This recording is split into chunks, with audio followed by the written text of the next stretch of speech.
Hi, we're going to look at how you'd add multiple student names to your school's MusicFirst database. Ready for Focus on Sound.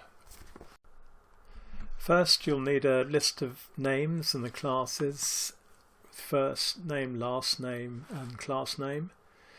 Then you save it as a CSV file. So you look down the list, there's a CSV, save. Then you go into your MusicFirst application cloud database, go to batch import, choose an import option and you're going to upload a CSV file. Press continue, then select a CSV file, choose the one you just saved, press continue. Then this gives you an idea what's going to be loaded: first name, last name, class name. Check that's all right. Press continue. Then you've got an option for how you're going to decide on the username type.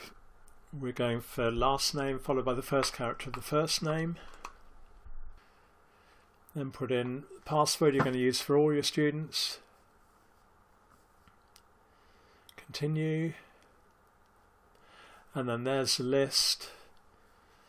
Check that looks okay. They can all change their passwords when they log on their personal page. Click save and you're done.